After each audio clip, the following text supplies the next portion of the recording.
नमस्कार दोस्तों, the learner point में आप सभी का स्वागत है।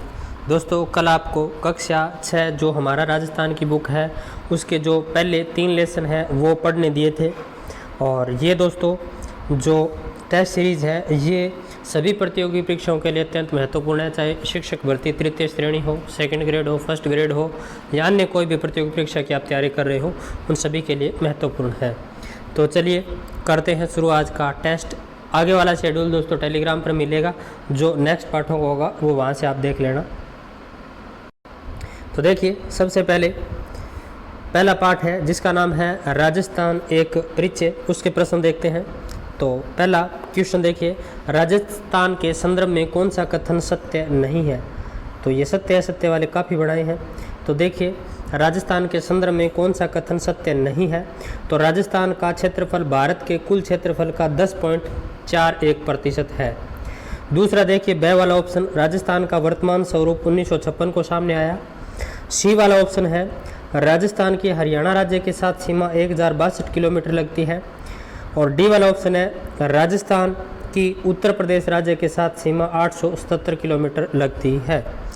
तो इनमें से कौन सा कथन है वो असत्य है, यानी सत्य नहीं है। तो इसका राइट आंसर हो जाएगा सी वाला ऑप्शन, राजस्थान की हरियाणा राज्य के साथ सीमा 1062 नहीं 1262 किलोमीटर लगती है। कितनी? 1262 किलोमीटर। अगला क्वेश्चन, राजस्थान के संदर्भ में कौन सा कथन सत्य नहीं है। राजस्थान की अंतर्राष्ट्रीय सीमा 1070 किलोमीटर है। राजस्थान की सबसे कम अंतर्राष्ट्रीय सीमा श्री गंगानगर की है या गंगानगर की लगती है। राजस्थान की सबसे अधिक अंतर्राष्ट्रीय सीमा जैसलमेर की लगती है। राजस्थान के केवल 2 जिलों की सिर्फ अंतर्राष्ट्रीय सीमा लगती है। तो देखिए, राजस्थान की अंतर्राष्ट्रीय सीमा 1070 किलोमीटर है, बिल्कुल सही कथन है। राजस्थान की सबसे कम अंतर्राष्ट्रीय सीमा श्री गंगानगर की है, ये गलत है। राजस्थान की सबसे अधिक अंतर्राष्ट्रीय सीमा जैसलमेर की है, बिल्कुल सही है, 464 लगती है जैसलमेर की। फिर देखिए, राजस्थान के केवल 2 जिलों की सिर्फ अंतर्राष्ट्रीय सीमा है, तो ये भी बिल्कुल सत्य कथन है। अब वो कौन कौन से 2 जिले हैं जिनकी सिर्फ अंतर्राष्ट्रीय सीमा लगती है, और उन 2 जिलों के नाम बताइए जिनकी अंतर्राज्यीय और अंतर्राष्ट्रीय सीमा लगती है। आप कमेंट बॉक्स में बताना, बिल्कुल सिंपल है। अब देखिए, राजस्थान की सबसे कम अंतर्राष्ट्रीय सीमा है वो कौन से ज़िले की लगती है। तो वो लगती है बीकानेर की। बीकानेर की लगती है 168 किलोमीटर। कितनी? 168 किलोमीटर, ये सबसे कम लगती है। 464 है वो जैसलमेर की सबसे अधिक लगती है। अगला क्वेश्चन देखिए आपके सामने स्क्रीन के ऊपर ये रहा। क्वेश्चन ये है कि अंतर्राष्ट्रीय सीमा पर स्थित राजस्थान के किस जिले की सीमा सबसे अधिक जिलों से लगती है। ये जो क्वेश्चन है ये मैंने मैप के आधार पर बनाए हैं। जो 6ठी क्लास में जो मैप दे रखा है उस मैप को बहुत अच्छे तरीके से देखा, उस मैप के आधार पर बनाए हैं। तो देखिए, अंतर्राष्ट्रीय सीमा पर स्थित राजस्थान के किस जिले की सीमा सबसे अधिक जिलों से लगती है।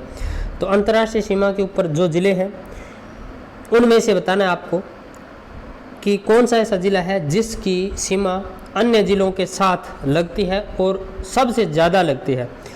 तो श्री गंगानगर, बीकानेर, जैसलमेर या बाड़मेर। तो इसका राइट आंसर क्या हो जाएगा? अंतर्राष्ट्रीय सीमा पर स्थित राजस्थान के किस जिले की सीमा सर्वाधिक जिलों के साथ लगती है। तो वो हो जाएगा बीकानेर।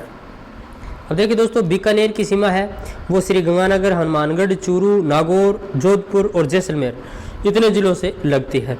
तो अंतर्राष्ट्रीय सीमा पर स्थित वह जिला जिसकी सर्वाधिक जिलों के साथ सीमा लगती है तो क्या हो जाएगा? बीकानेर। ठीक है।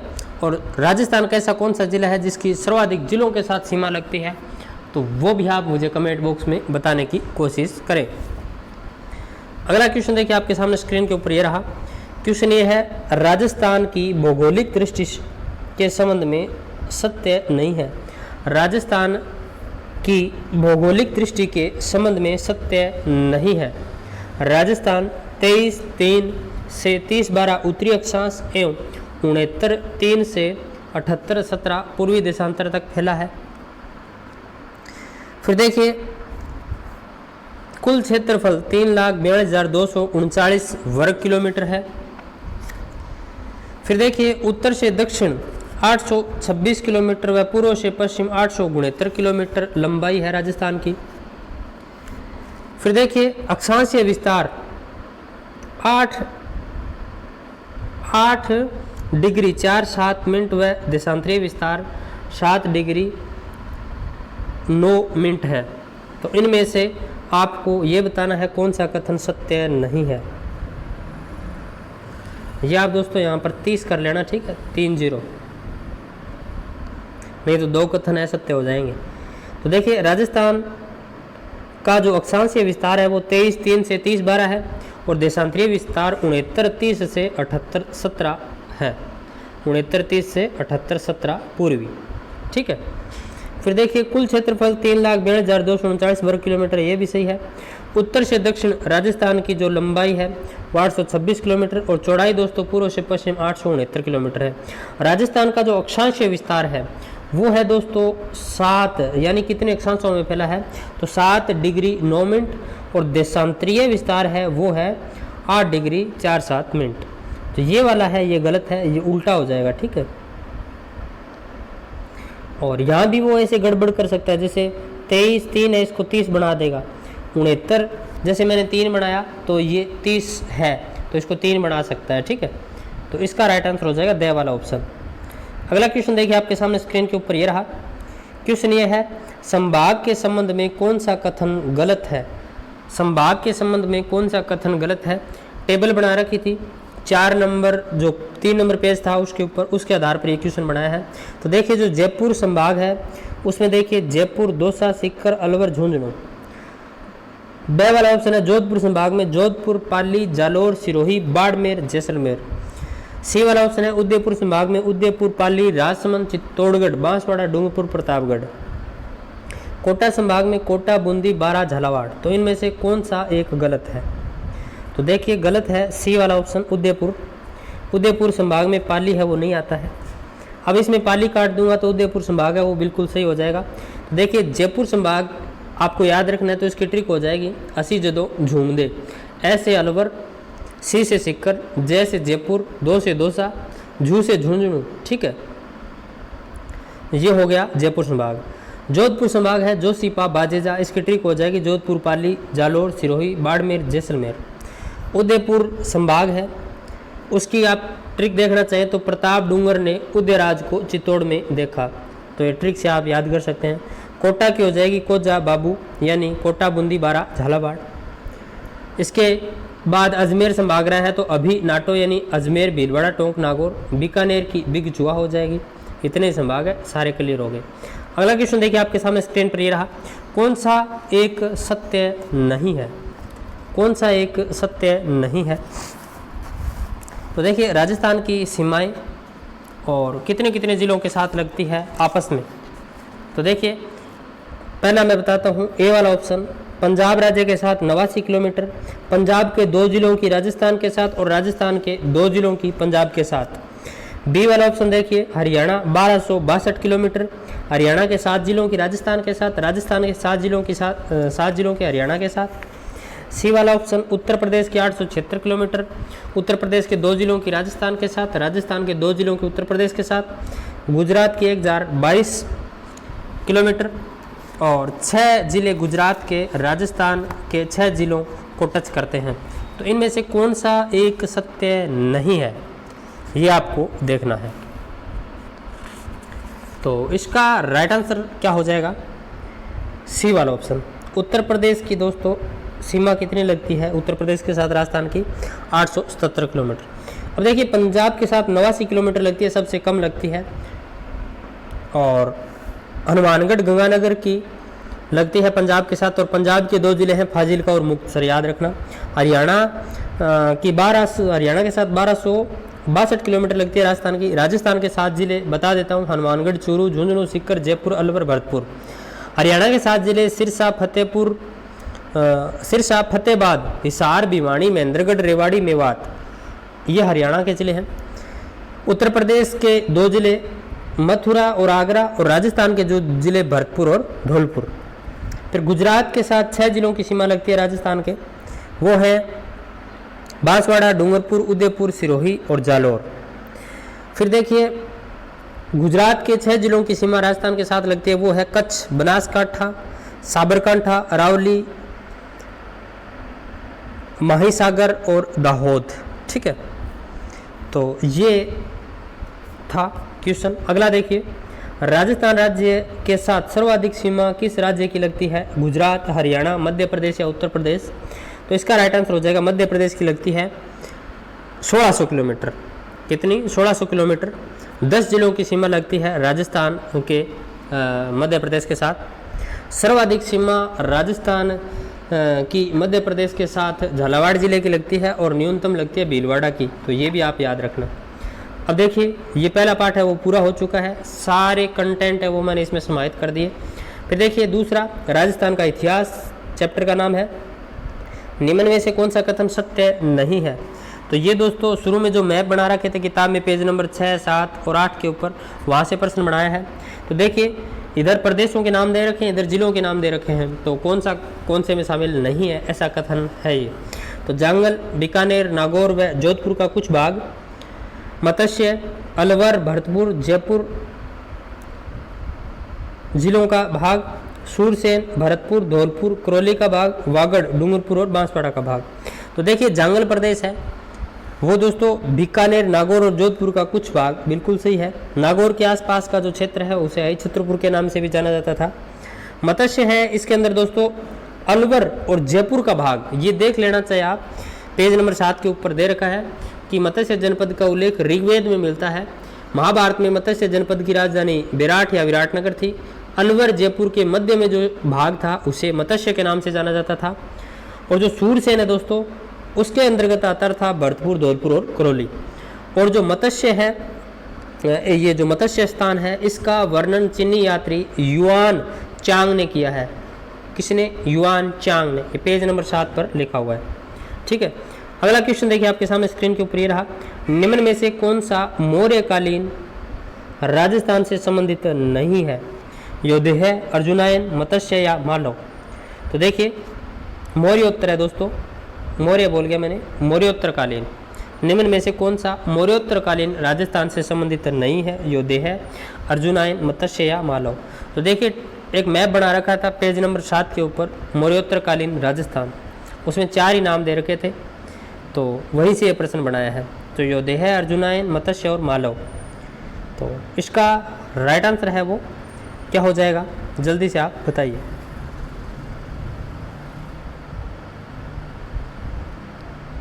मत्स्य हो जाएगा। ठीक है, मत्स्य।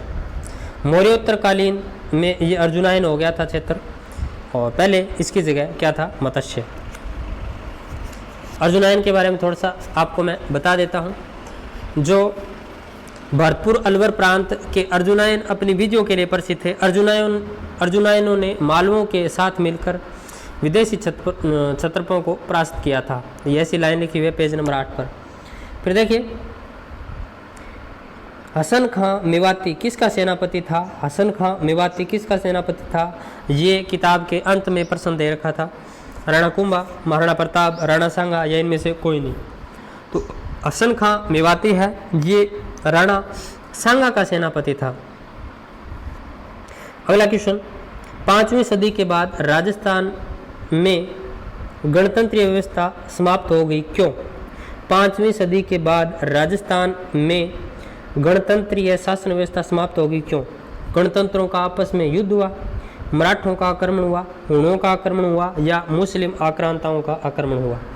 तो 5वीं सदी के बाद राजस्थान में गणतंत्रीय व्यवस्था समाप्त हो गई, ऐसा दोस्तों उल्लेख मिलता है। तो ये कारण था हुणों का आक्रमण, सी वाला ऑप्शन। अगला देखिए, निम्न में से कौन सा जनपद महाभारतकालीन नहीं है? निम्न में से कौन सा जनपद महाभारतकालीन नहीं है? जांगल, मत्स्य, सूरसेन या सीवी? तो निम्न में से कौन सा जनपद महाभारतकालीन नहीं है?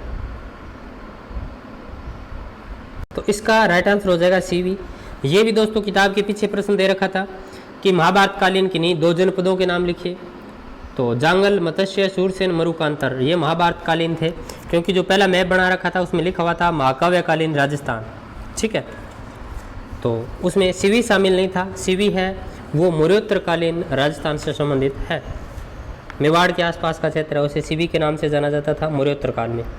फिर है मालवों की दिग्विजय का अभिलेख कहाँ लगा है? अजमेर, भीलवाड़ा, टोंक या राजसमंद। तो मालवों की दिग्विजय का जो युप है या अभिलेख है वो नांदसा भीलवाड़ा में लगा है, नांदसा भीलवाड़ा। ठीक है। मालवों की शक्ति का केंद्र है वो जयपुर के निकट नगर था जो वर्तमान टोंक जिले में स्थित है। कालांतर में अजमेर, टोंक, मेवाड़ क्षेत्र तक फैल गया था ये। टोंक, प्रतापगढ़, झालावाड़ का क्षेत्र मालवों के अंतर्गत आता था। मालवों की दिग्विजय का युप अभिलेख नानसा भीलवाड़ा में लगा, पेज नंबर 8 पे उल्लेख है। फिर देखिए कौन से ग्रंथ में गणतंत्रीय व्यवस्था के पतन के बारे में उल्लेख किया गया? बहुत अच्छा प्रश्न है। कौन से ग्रंथ में गणतंत्रीय व्यवस्था के पतन के बारे में उल्लेख किया गया है? महाभारत, बृहद संहिता, नानसा अभिलेख या इनमें से कोई नहीं। तो इसका राइट आंसर है वो क्या हो जाएगा? बृहद संहिता। बृहद संहिता नामक ग्रंथ में इसकी चर्चा की गई है, पेज नंबर 8 पर ये दिया है। ठीक है। इस पे लिखा हुआ है, इस ग्रंथ में लिखा हुआ है कि 5वीं सदी के बाद के हुण आक्रमणों ने यहाँ के गणतंत्रीय जनपदों की व्यवस्था को समाप्त कर दिया। बृहद संहिता नामक ग्रंथ में इसके पतन की चर्चा की गई है। फिर देखिए निम्न में प्राचीन नाम के संबंध में गलत युग्म है, यानी ये जो दे रखे हैं इनमें से प्राचीन नाम के संबंध में कौन सा युग्म है वो गलत है। तो मेवात, अर्जुनायन, मेवाड़, सीवी, मारवाड़, मरु प्रदेश, मांड, जोधपुर। तो दोस्तों ये वाला है, ये गलत है। मांड या वल के नाम से जैसलमेर को जाना जाता था। किसको? जैसलमेर को। अगला क्वेश्चन देखिए आपके सामने स्क्रीन के ऊपर ये रहा। अगला देखिए, ये पार्ट 3 आ गया, इतिहास जानने के स्रोत। सत्य कथन की पहचान करें, यानी इनमें से कौन सा कथन है वो सत्य है? तो गटियाड़ा अभिलेख चौहानों की जानकारी देता है। बिजोलिया शिलालेख चौहानों की जानकारी नहीं देता है। चिरवा का शिलालेख रावल समर सिंह की जानकारी देता है। जोधपुरा सभ्यता स्थल जोधपुर में स्थित है। तो इनमें से कौन सा कथन सही है? तो इसका राइट आंसर सी हो जाएगा। चिरवा का शिलालेख रावल समर सिंह की जानकारी देता है, सही है। गटियाड़ा अभिलेख है ये प्रतिहारों की जानकारी देता है। किसकी? प्रतिहारों की। और जो बिजोलिया शिलालेख है ये चौहानों की जानकारी देता है। ठीक है। फिर देखिए जोधपुरा सभ्यता स्थल है ये जयपुर में स्थित है। कहाँ है? जयपुर में। अगला देखिए, हमीर महाकाव्य जो चौहानों की धार्मिक और सामाजिक स्थिति का उल्लेख करता है की रचना किसने की? हमीर महाकाव्य जो चौहानों की धार्मिक और सामाजिक स्थिति का उल्लेख करता है की रचना किसने की? जोधराज, नयन चंद्र सूरी, जानक या चंद्रबरदाई। तो हमीर महाकाव्य जो चौहानों की धार्मिक और सामाजिक स्थिति का उल्लेख करता है, इसकी रचना की थी नयन चंद्र सूरी ने। किसने? नयन चंद्र सूरी ने। ठीक है। अगला देखिए दोस्तों, ग्रंथ और उनके रचनाकारों के संबंध में कौन सा कथन सत्य नहीं है या असंगत है? तो देखिए पृथ्वीराज रासो चंद्रबरदाई, पृथ्वीराज विषय जयानक, हमीर रासो सारंगधर और कानड़देव प्रबंध पद्मनाभ, और ई वाला ऑप्शन है इनमें से कोई नहीं, यानी सारे कथन ही सत्य है। तो देखिए पृथ्वीराज रासो है, इसकी रचना चंद्रबरदाई ने की थी, बिल्कुल सही है। पृथ्वीराज विजय की रचना जयानक ने की थी, सही है। हमीर रासो है, हमीर रासो इसकी रचना सारंगधर ने की थी। किसने? सारंगधर ने की थी। कानड़देव प्रबंध की रचना पद्मनाभ ने की थी। किसने? पद्मनाभ ने। तो ये सारे ही कथन है वो सत्य है। अब आपके लिए एक प्रश्न छोड़ता हूँ। प्रश्न ये है कि जोधराज ने किसकी रचना की थी? जोधराज। ठीक है, नाम आया हुआ है नीचे इसी के अंदर जोधराज। तो जोधराज ने किसकी रचना की थी? अगला देखिए 19 नंबर, मारवाड़ राज्य का इतिहास किसकी रचना है? मारवाड़ राज्य का इतिहास किसकी रचना है? सूर्यमल मिश्रण, श्यामलदास, विश्वेश्वरनाथ रेव, खिड़िया, जग्गा। तो मारवाड़ राज्य का इतिहास है ये रचना है विश्वेश्वरनाथ रेव की, विश्वेश्वरनाथ रेव की। ठीक है। श्यामलदास ने वीर विनोद लिखा था। ठीक है। वंश भास्कर। अगला देखिए, वंश भास्कर किसकी रचना है? वंश भास्कर किसकी रचना है? सूर्यमल मिश्रण, जानक, नयनचंद सूरी या इनमें से कोई नहीं। तो वंश भास्कर है ये रचना है सूर्यमल मिश्रण की। तो ये आपका टेस्ट था लेसन 1, 2 और 3 का।